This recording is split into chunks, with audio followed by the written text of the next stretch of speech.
Hi, my name is Siti Nur Imanina binti Ahmad Jamil and I am from ED 2495B.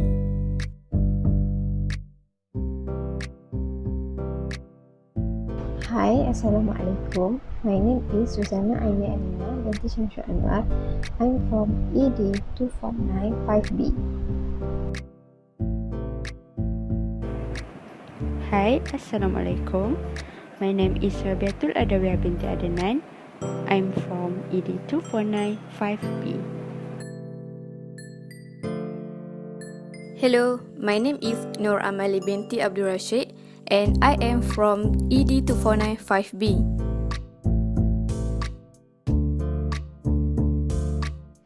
Hi, my name is Nur Amanina binti Zaidi. I'm from ED 2495B.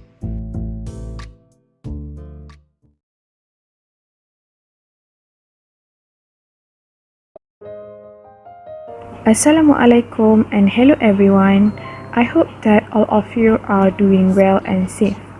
Let us proceed to chapter 10, Coherence and Truth. First and foremost, what is coherence and truth? Truth is the property of sentences, assertions, beliefs, thoughts, or propositions that are said in ordinary discourse to agree with the facts or to state what is the case. Besides, truth is the property of being in accord with facts or reality. It is usually held to be the opposite of falsehood. On the other hand, coherence is a systematic or logical connection or consistency. It is similar with the situations when the parts of something fit together in a natural or reasonable way. Also, words coherence comes from Latin words, which means to stick together. If we are saying that the policies, arguments, or strategies are coherent, that means they are making sense. For an instance, scientists will always be looking for coherence in data to support their hypothesis. Also, coaches are always be looking for coherence in their team, so they will not fall apart. So, I guess that all of you already understand the definition of truth and coherence. I will now proceed to the type of truth. There are two types of truth: necessary truth and contingent truth. Necessary truth is a proposition that could not have been false and is true in every possible world. While for contingent truth, it is a true proposition that could have been false and it may be true in some possible worlds and not in others. Besides, a contingent falsehood is a false proposition that could have been true. Can you differentiate between these two? Or are you still trying to understand them? It is okay, I will explain to you the example for each type.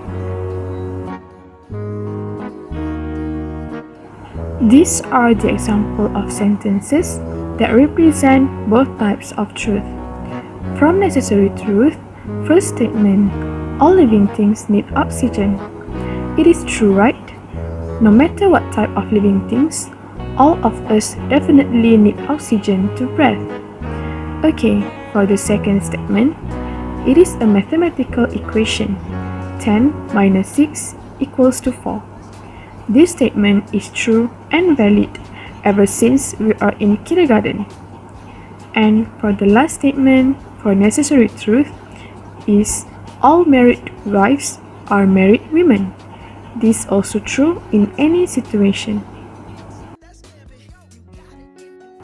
It is different to contingent truth. For the first statement, roses are red. This statement could have been false since there are roses are white, pink, and blue. For the next statement, the number one fear in US is public speaking. It could have been that the number one fear in US is something else, such as skydiving. For the last statement, it is raining in Perak. It could have been that it is sunny day in Perak. So how is everyone? I hope that the example just now will make you guys more understand and clear about the types of truth. Next, I will explain about the importance of truth. As I have explained from the previous slide, truth is fact or belief that is accepted to be true. Truth is one of the guides that we need in our life. Truth is important for scientists and philosophers to come out with theories that we are learning today. We have learned so many theories throughout these 3 years. For an example, we have learned about John Piaget's theory, which is the 4 stages of cognitive development.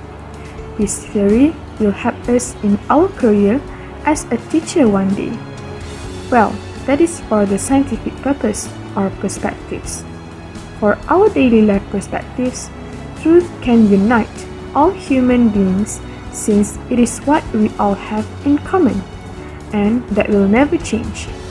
There is only one sky for us. We eat and breathe, and it is same for everyone. As for us Muslims, we have Quran and Sunnah that provide us the ultimate truth and guidance for our life. Before I pass this presentation to the next presenter, I would like to explain about the truth of a theory. It is a basic requirement that are needed before theories are being constructed from the truth. Truth is correspondence with facts.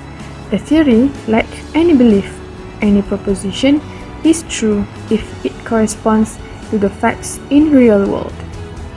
However, we cannot simply depend on the facts to make it as proofs for scientific theories. The correspondence link between theory and fact was secure only if we could check both ends. We need to compare and describe the correspondence relation between both theory and fact. Next, indicators of the truth of a theory must be internal, within conceptual and theoretical system. Justifying factors are the most needed features. We need to justify the relations among items in conceptual system, which is the relation among beliefs, or in context of science, the relation among theoretical claims. Earlier today, an American podcaster updated an ancient parable previously used to subvert the notion of truth and reason. The first verse of the poem speaks about 6 men of Indostan, to learning much inclined, who went to see the elephant, though all of them were blind, and each of them had preconceived the creature in his mind. In the poem, each of the 6 travelers takes a hold of a different part of the elephant which matched their own preconception of what an elephant was, and then describes to the others the confirmation of his own bias. One of the men grabbed a hold of the elephant's leg because he believed that elephants were round and rough like a tree. Another held on to the tusk because he knew in his heart that an elephant was shaped like a spear. A third grabs the tail and insists upon his belief that an elephant is like a rope. A fourth grabs the trunk because he had always been taught that an elephant is like a large snake. Each is describing their own personal bias, which they perceive as the truth because that is what they had always been taught. And because their understanding of this truth has now been reinforced by a biased assessment of the elephant, each insists that he is correct and knows what he knows. The poem concludes, "And so these men of Indostan disputed loud and long, each in his own opinion, exceeding stiff and strong, and each was blind to their own bias, and all were in the wrong." That someone could approach a subject with a preconceived conclusion and ignore all other points of data to support only their bias seems absurd or even unbelievable. On the other hand, can we recognize ourselves in these 6 blind men? Have we ever been guilty of the same pattern of thought? We have so many examples of things that mankind once knew were true but have since proven false. For example, in spite of one-time overwhelming consensus, the Earth isn't flat. The stars don't revolve around the Earth, and of course, man actually can fly, even break the sound barrier. Often, truth is rejected because it doesn't appear to be consistent with things we have long been taught and assumed were true without questioning those assumptions. The thing about truth is that it is established by questioning and challenging our beliefs to see if they match the evidence. If our beliefs are proven false, we have the opportunity to discard those erroneous beliefs and come closer to the truth. We simply don't know all things. We can't see everything, and many of the things which we may preconceive to be true would be shown to be false if we would simply open our minds to the possibility that we might be wrong. Because we tend to hold on to our beliefs and ignore contradictory evidence, we have to remember our bias and keep a mind open to new evidence, even and especially if it contradicts dearly held beliefs. That is because it is dangerous and arrogant to assume that we already possess the complete, correct, and incorruptible truth. If we assume that we already have the truth as it was, as it is, and as it will be, then we will never be able to correct any of our errors or adapt to new knowledge. The principles of reason and logic, tempered with an understanding of our own biases and a willingness to overcome them, offer us the best chance to detect error and pursue the truth. Now, what is this process? It is the process of rational thought. There are charlatans all over the world who will attempt to demonize and distort rationality. They will tell you that since nothing can be known with absolute certainty, then you should doubt your own mind and submit to their decrees for which they claim a divine sanction. As you accept the responsibility to seek after truth with an open mind and a humble heart, you will understand that you might be wrong about some things. This will enable you to look at evidence and conclusions you might have previously ignored. You may become more tolerant of others, more open to listening, more prepared to understand, more inclined to build up ideas which invite and withstand scrutiny and tear down false notions that beg you not to question or to doubt.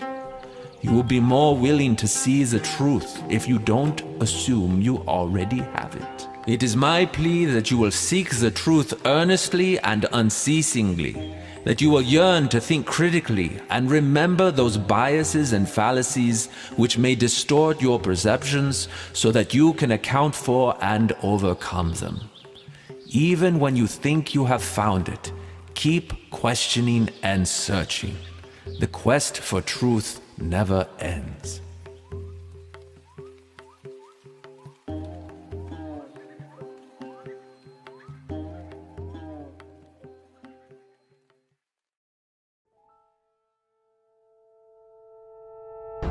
Next, I will explain to you about the product of coherence. There are 3 products of coherence that I have found, which is truth, confirmation, and justification. First, truth. What did you know about truth? As a simple word from here, truth is a belief that is true when it fits with another belief and meaning. Your belief will be true if it fits with the other belief. And second is confirmation. We always say, yes, it confirmed. But what is confirm? Confirm is a verification or the final proof of something. The facts or theory need to be verified before to be confirmed. And the third one is justification. Justification is the action show that something to be right and reasonable. Okay, now let me see at the ocean's color. Based on your opinion, what colors it belongs to? I'm sure all of you will say it is blue, right?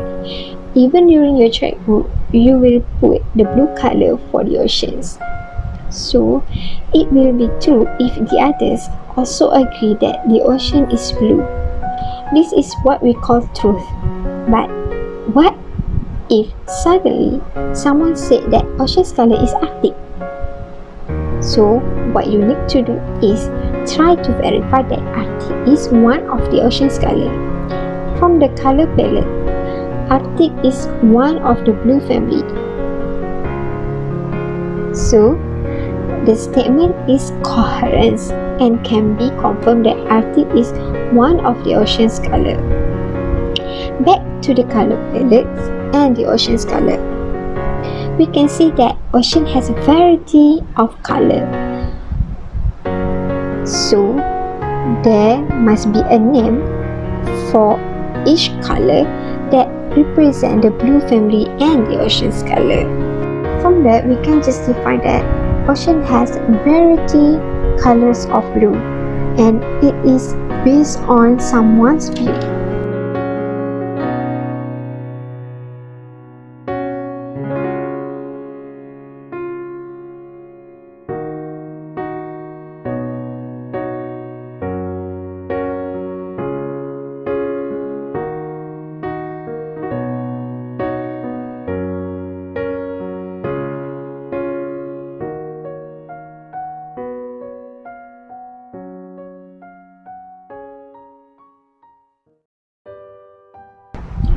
Next, we will see coherence in word and sentence. Coherence is achieved when sentence and idea are connected and flow together smoothly. To achieve coherence, there are 5 methods that can be used, and this method will be useful in your writing. Okay, now let me search what if the 5 methods of coherence in word and sentence.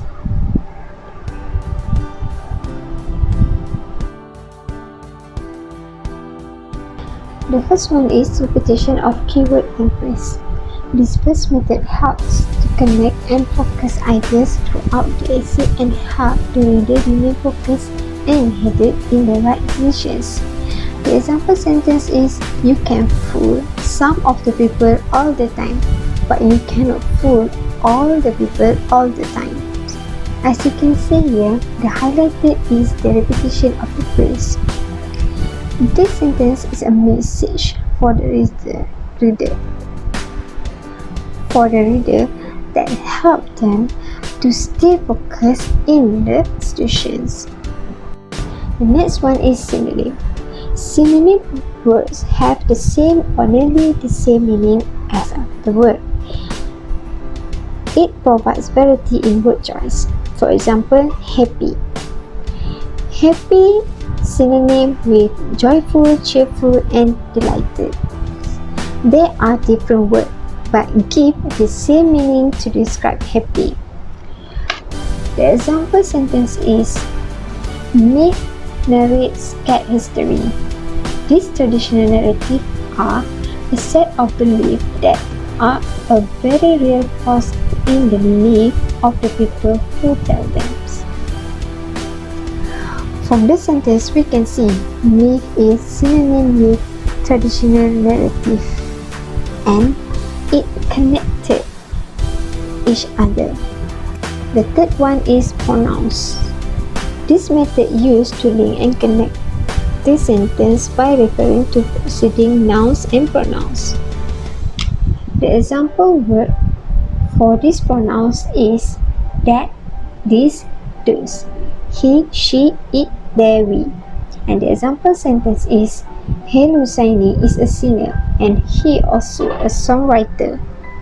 The pronouns used here is he that describe Hel Hussaini.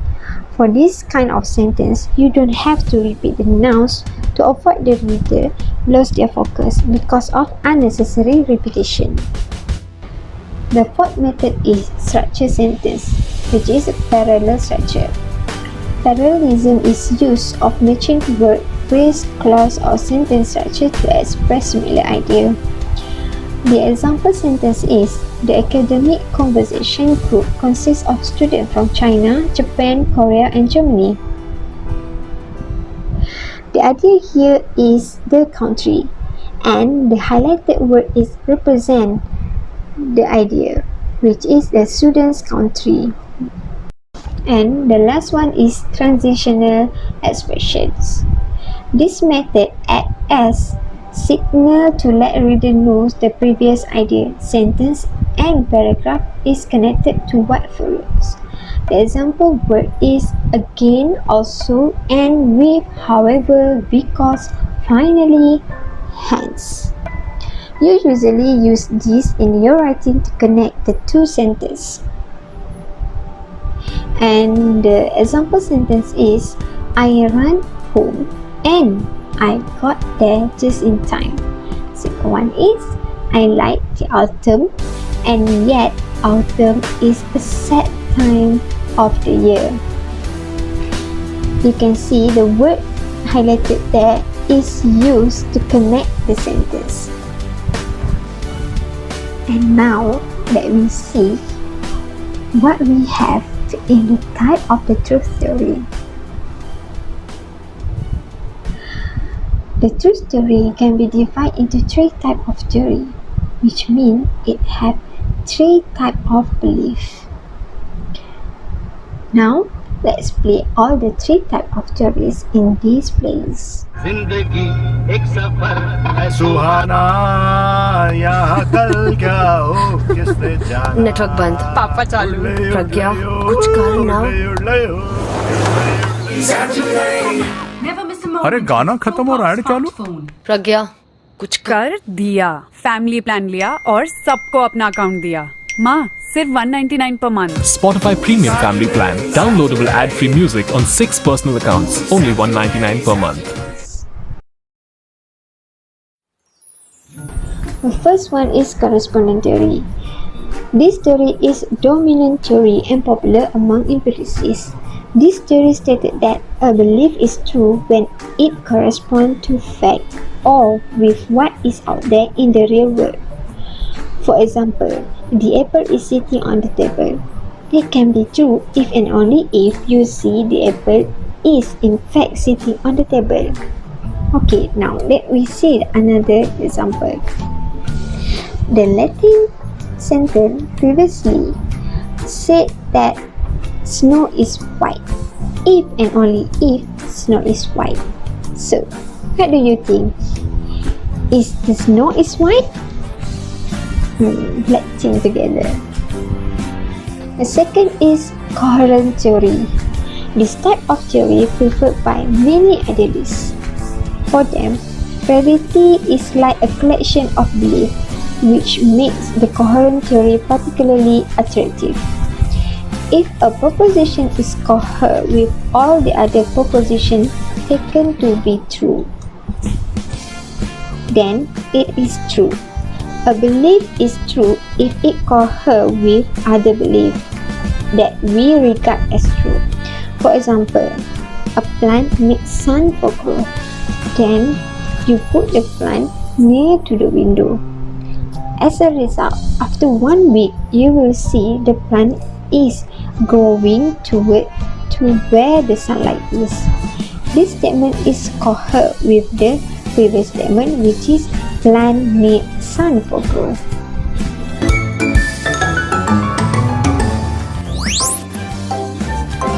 Why is this plant always bent towards the window? Because plants need sunlight to grow. How do you know? Okay, we'll do an experiment to prove this. Okay, what do we need to perform the experiment?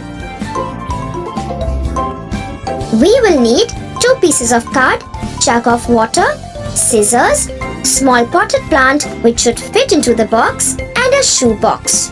Shall we start? We will cut a large window in one end of the box. Cut a window in each card and keep it aside. Put the pot in the cardboard box and fix the cardboard piece slightly above it. Cover the box and keep in well-lit place for few days. Water the plant every day.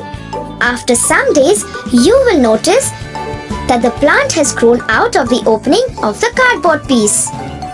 Now, fix the second piece of cardboard slightly above the previous card. Water every day and keep observing. Now, you will see the plant will grow out of the box. Open the box and see the plant. How did this happen? The plant bends in order to get through all the windows and reach the light. This shows that sun is very essential for plants to grow. The third one is pragmatic theory. The theory said that belief is true if it works and useful for our purpose. Truth can be defined only in relation to consequence. Statement is true if people can use that statement to achieve results that satisfy their interests or help them to achieve their goals. For this theory, there are no unchanged absolute truth. The truth is depending on someone's belief. For example, your belief to spirit of ghosts may work the purpose of the fortune teller or shamans. If a shaman is actually fooling you around, but you believe it, then it is true. But still, it depends on ourselves to believe it or not. So, here is example for the pragmatic theory video. Assalamualaikum Tok Omong. Waalaikumsalam. Apa khabar? Sila duduk.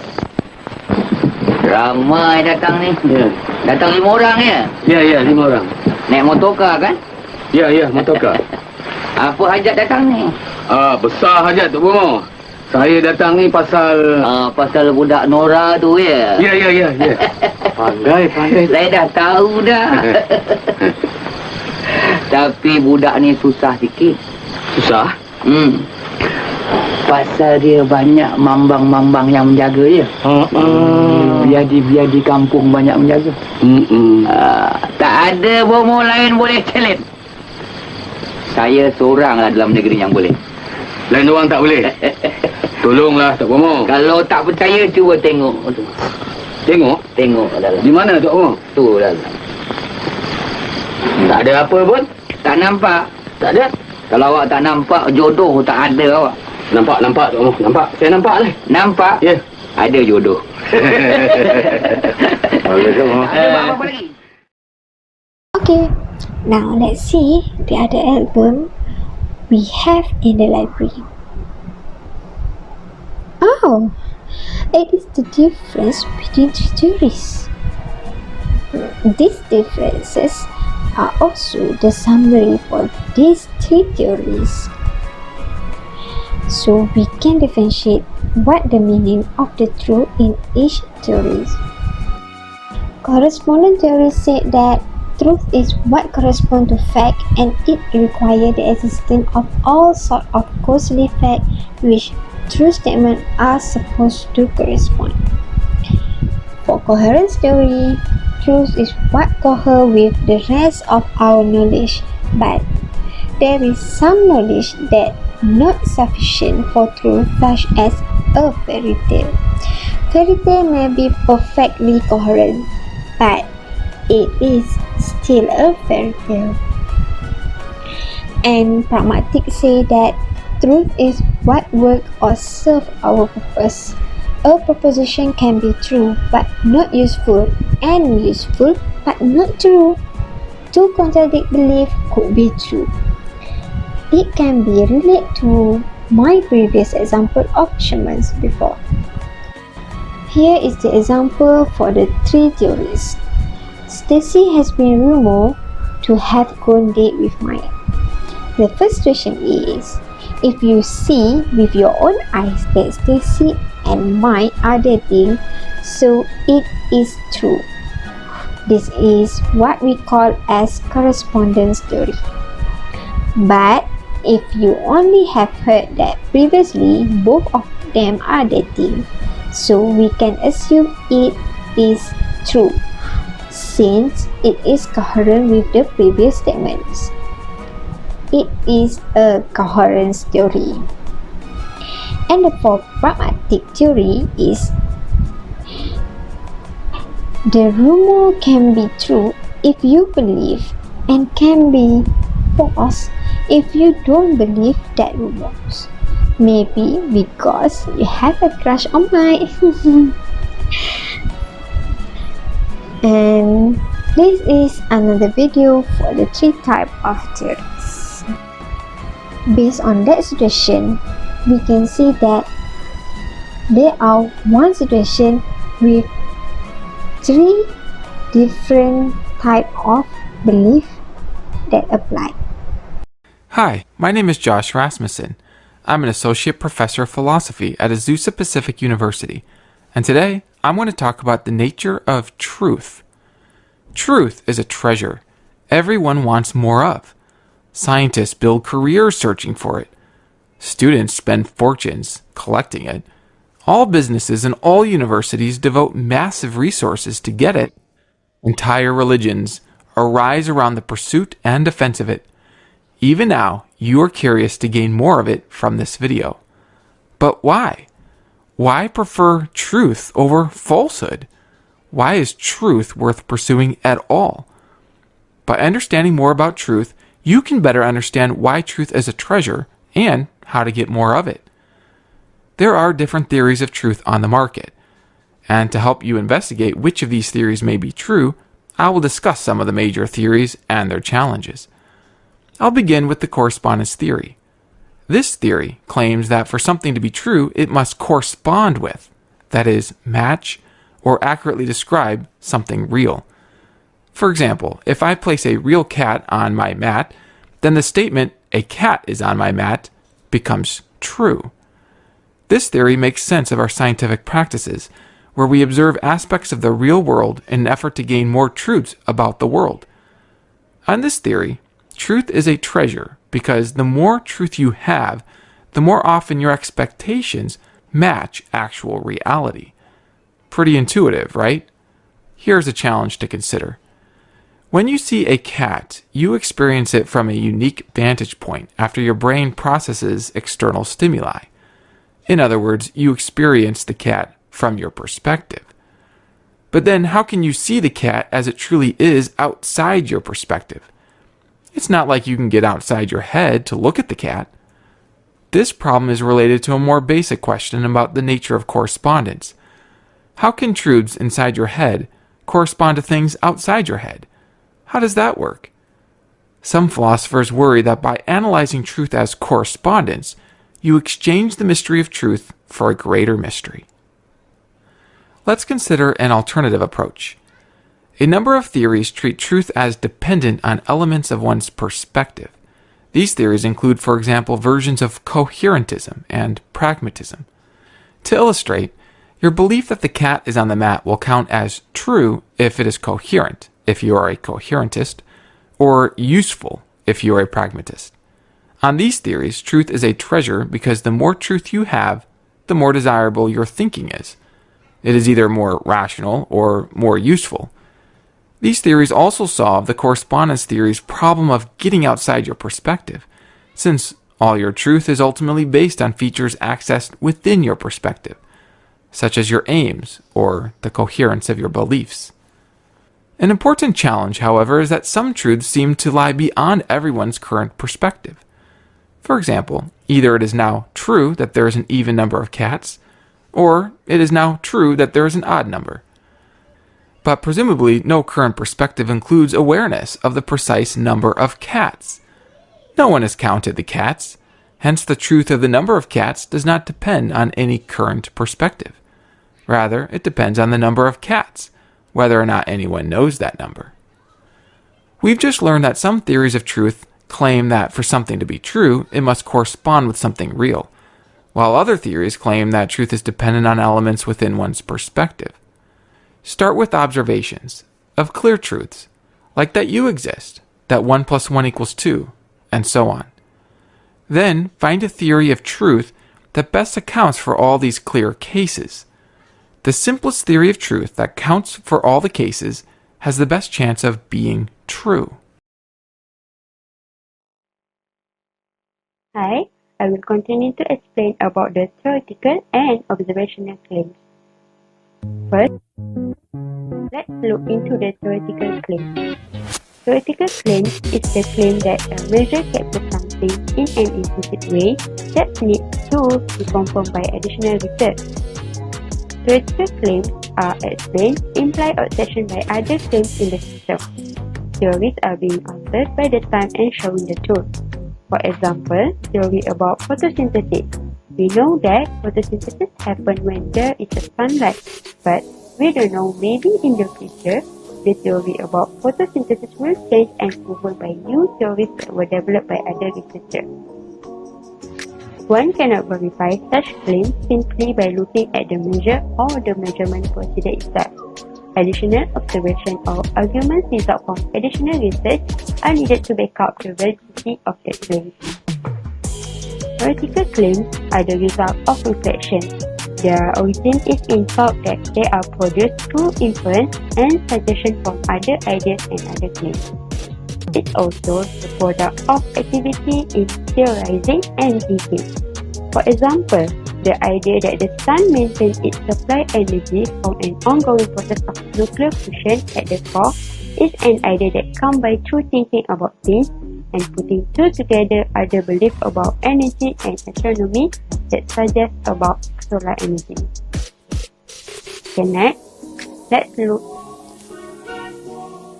through the types of theoretical claims. The first two is categorical and event claims. Categorical and event claims are simple knowledge claims. It's also referred as belief. Categorical claims take place when we categorize something into its suitable category. For example, plants are living things. Event claims take place when some event happens. For example, its plant died. And the next type claim is causal claim, which claims that we include an explanation why the claim is correct. It's also invoking a single factor as a cause. For example, the plant died because of inadequate sunlight. Next, observational claims. Many beliefs come to mind not from an active process of inference, but as the direct causes result of interaction with the world. One of the beliefs is observational belief. Observational beliefs are each one caused by particular sensation. The conceptual description of their adjective content provides a handle of what sensation is of. Also, their accountability as reliably caused beliefs are established in relation to other beliefs and theories. For example, the idea about the cosmic ray in the room is the first place as a result of a particular sensation. Their accountability indicates that the scientists come to believe by looking at the cloud chamber, so they come to believe by looking. Okay, next, observational belief also caused by an influence from the world, which is spontaneous belief. Spontaneous belief from observation must be dressed in theory to participate as evidence. For your information, observation are a result of causal sensory input from the environment. It refers to the idea that one event, behavior, or belief will result in the occurrence of another subsequent event, behavior, or belief. However, the object and event does not directly justify the scientific claim, because many believe there is a spontaneous effect of particular sensation. Next, the important differences of theoretical and observational claims is because of their genesis of belief and the source of ideas. Theoretical claims are form result of reflection, while observational form result of causal. As I mentioned before this, the theoretical claims are produced through inference and suggestion from other ideas. However, the idea of observational claims are from the source of the work's input and guidance over describing and modeling. Okay, next, I will show you guys the video as an example of the theoretical and observational claims made by other scientists about the Darwinian evolution theory. Natural history museums create the impression that scientists from every field unanimously support the idea that evolution over millions of years explain all life on Earth. But think about some of the topics we've covered in this series. We've seen that even in the core idea of evolution, natural selection and adaptation doesn't stand up to investigation. Modern research has shown that the leading example for this, Darwin's finches, doesn't even support this idea because changes are limited to within each kind of animal and they can happen quickly, even within one generation, as animals adapt to their environment, but only within their pre-engineered genetic code. There's also a long list of scientists out there who don't believe in Darwinian evolution. I'm skeptical of the claim. I'm skeptical.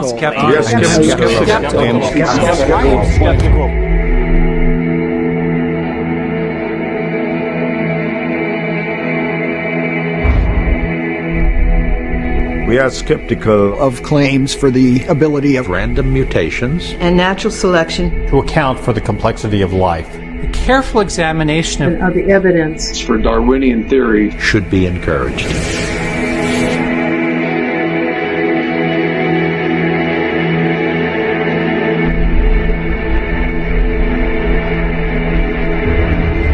I'm skeptical skeptical skeptical of claims for the ability of random mutations and natural selection to account for the complexity The complexity to account for the complexity of life. Careful examination of the evidence for Darwinian theory should be encouraged.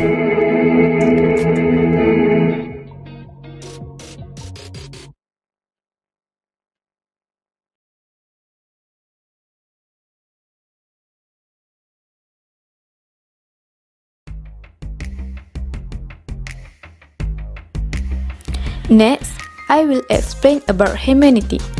Have you guys ever heard about humanity? I bet this is the first time you heard, right? So, what is humanity?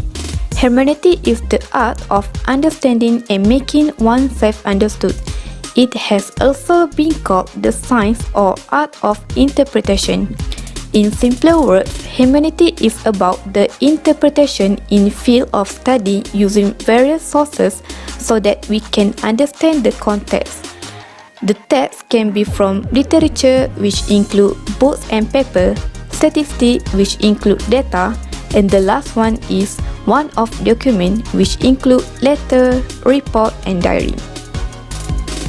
Humanity comes from the ancient Greek language hermeneuin, that means to utter, to explain, to translate. Hermeneutic enables us to elicit on in-depth understanding because as we interpret the text or data, we inspect the context from alternating perspectives. Hermeneutic in science depict the understanding of scientists on previous theory and relevant facts of scientific discovery that enable them to integrate all the detail into a new coherent framework. In science, hermeneutic is used to interpret the data based on the text and proven observation. In order to come up with a new theory, scientists need to collect all the information based on the proven observation that are related to the theory. If all the data are coherent to each other, then they can develop a theory. Hence, hermeneutic enables us to see the coherence of the data and the proven observation. Okay, let's see an example. Scientist A claimed that glucose can provide energy to our body, while Scientist B claimed that carbohydrate contain sugar and sugar can produce glucose.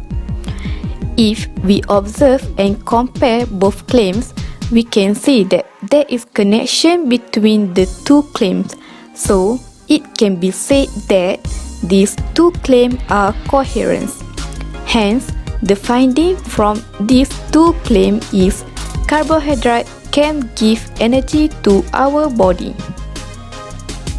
Besides, in scientific method, hermeneutic is used to interpret the data so that we can explain from the result of the experiment.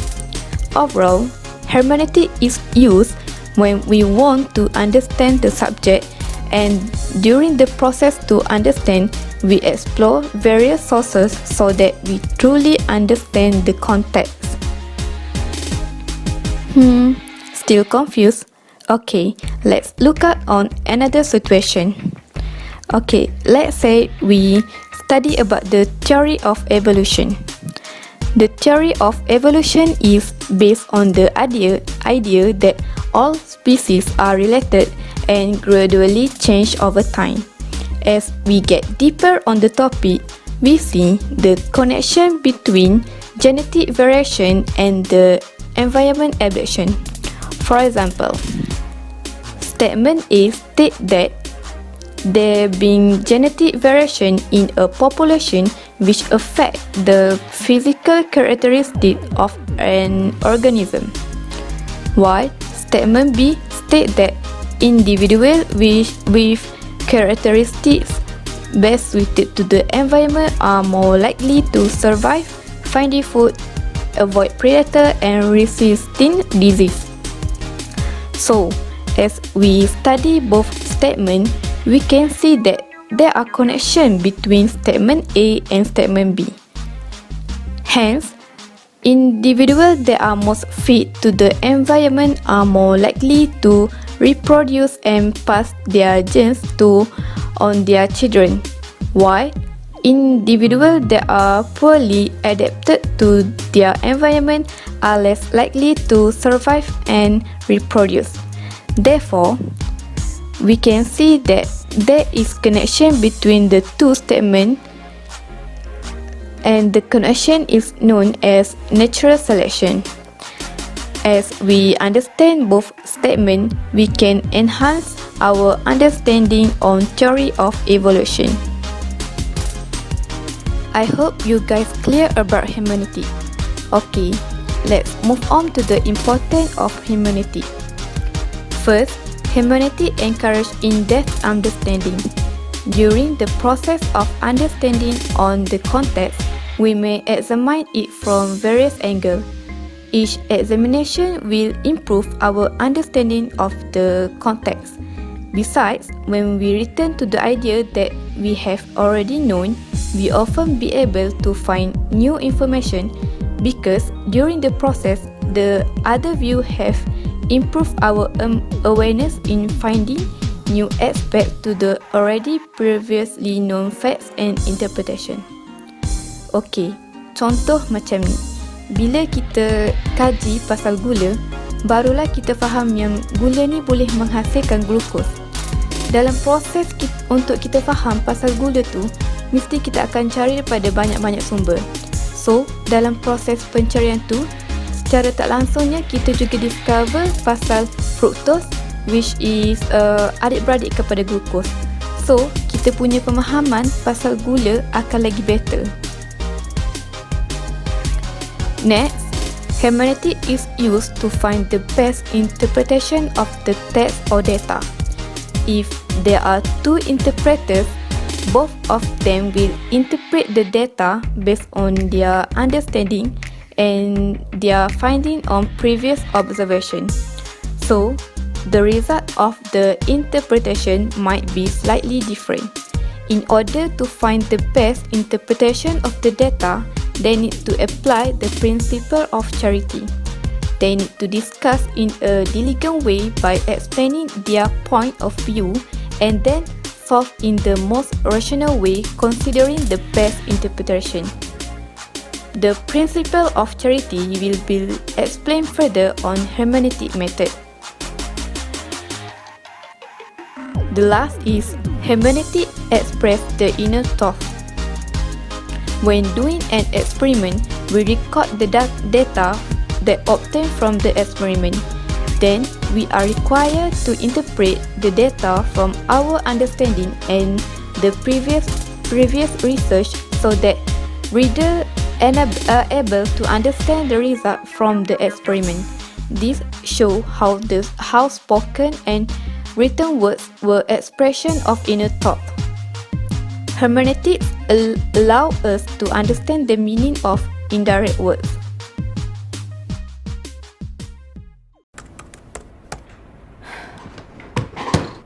How you like that? You gon' like that? Welcome sa Comedy Podcast ng Spotify. Oh, Beanie Beanie, just touch my body. Don't need nobody else but you, you're my.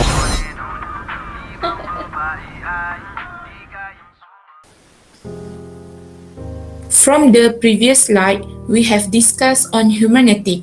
So, now we proceed to hermeneutic method. As we know, hermeneutic is the study of the methodological principles of interpretation. Through hermeneutics, researchers could develop empathy with text, a relationship similar to what occurs when listeners understand information conveyed by a speaker. Hermeneutic method involve interpreting text, requirement of coherence, requirement of consistency, and the last one is principle of charity. The first method of hermeneutic is interpreting text. To translate the text, one must initially speculate on the meaning of individual words and passages. Speculation based on pattern of recurrence of symbols and their place in the context with other pattern and passages. Initial speculation provide preliminary hypotheses about the messages of individual passages, and it can lead to way to test the speculation. Hence, we can try to assume assignment of meanings on other occurrence of the symbols, other passages in the text, and see if the resulting translation makes sense. If it does, the standards of testing can be tightened by asking whether the newly translated passage is consistent with others that have been translated already. Now, we proceed to the second of hermeneutic method, which is requirement of coherence. As we know, coherence is achieved when sentences and ideas are connected and flow together smoothly. According to coherence theory, to say that a statement, usually called a judgment, is true or false is to say that it coheres or fails to cohere with a system of other statements. So, to test whether a statement is true is to test it for coherence with a system of statements. A statement cannot properly be called true unless it fits into the one comprehensive account of the universe or reality, which itself forms a coherent system. No statement can be known to be true until it is known to cohere with every other statement of the system, where the system consists of all true statements and such knowledge is unattainable. So, the coherence of interpretation makes it believable.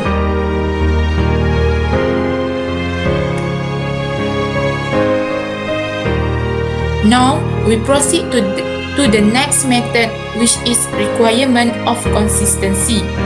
For your information, consistency is certainly a necessary feature of an acceptable, that is, likely to be a true interpretation of text. That's why, if the developing understanding of the message of the book is consistent and coherent, there is reason to think that it is developing toward correct reading. On the other hand, by consistency, we mean that once a writer has selected certain criteria for the text, this must be maintained. For example, If the writer choose to write the text in the present tense, they cannot later shift to the past tense. This element must remain consistent for coherence. That's why consistency is a requirement of acceptability of a theory about what the text say. Before we go to the last method of hermeneutic, do you ever hear about deductive and inductive argument? Yes, of course. Whether an argument is deductive or inductive depends on how the author or speaker intends it to work. So now, let us look at deductive argument first. Deductive argument claims that the premises support the conclusion absolutely or 100% with rigorous, inescapable logic. Even if the argument actually fails, the author's intent makes it deductive. This means that the author intends the premises to support the conclusion absolutely, where no if, ands, or buts. Besides, the argument claims that the conclusion cannot be false if all the premises are true. Conversely, it claims that if the conclusion is false, then at least one premise must be false. In a simple word, deduction claims that for all true premises, guarantee it is a true conclusion, and for a false conclusion, guarantee at least one false premise.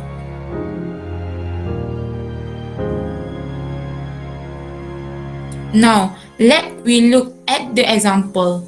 For example 1, Premise 1.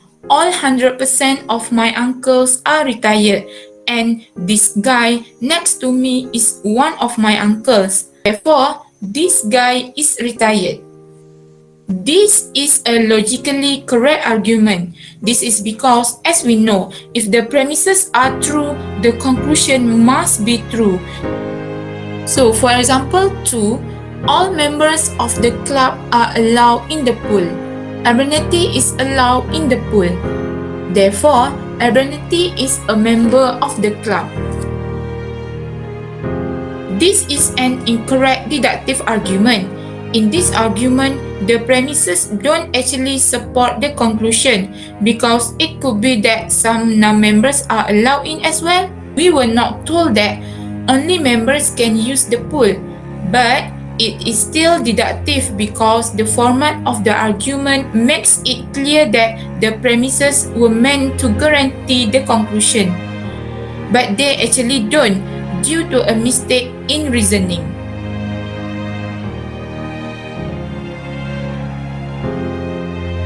Now, we proceed to inductive argument. An inductive argument claims that the premises support the conclusion, but only with a degree of probability, making the conclusion more likely to be true than false. Even if the argument actually fails, the author's intent makes it inductive. The author intends the premises to support the conclusion with a significant degree of probability. The argument claims that the conclusion is probably true, but not guaranteed if all the premises are true. Of course, if some premise is false, the conclusion can be improbable. Next, we look at the example of inductive argument. 71% of college students have a driver's license. Ella is a college student. The conclusion is, therefore, Ella probably 3% probability has a driver's license. The premises give strong support, but less than 100% to the conclusion.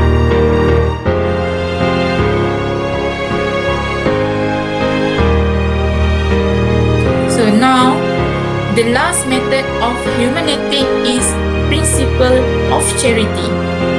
The principle of charity is a philosophical principle that denotes when interpreting someone's statement, you should assume that the best possible interpretation of that statement is the one that the speaker meant to convey.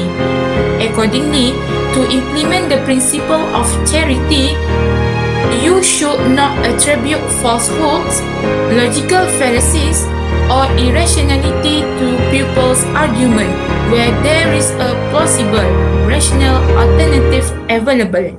For example, based on the principle of charity, if someone presents you with an argument that can be interpreted in two possible ways, one of which is logically sound and the other which is faulty reasoning, you should assume that the logically sound interpretation is the one that they mean to convey, as long as it is reasonable to do so.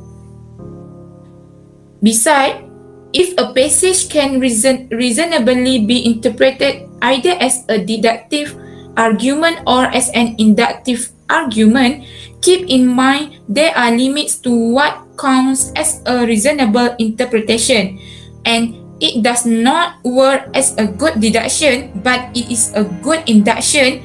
Give the speaker or writer the benefit of the doubt and assume they mean it as inductive.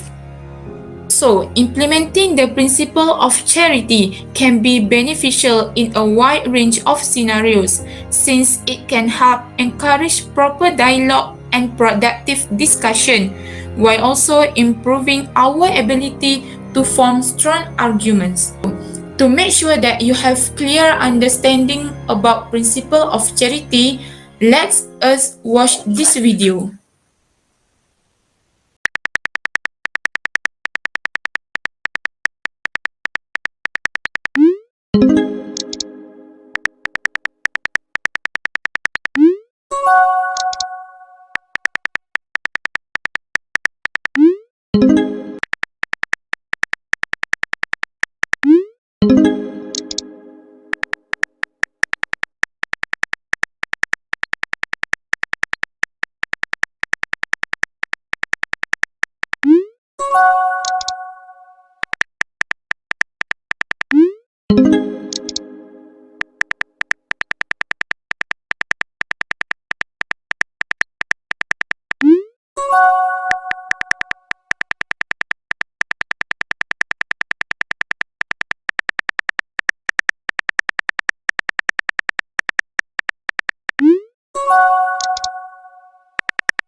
Last but not least, let's see the application of hermeneutic.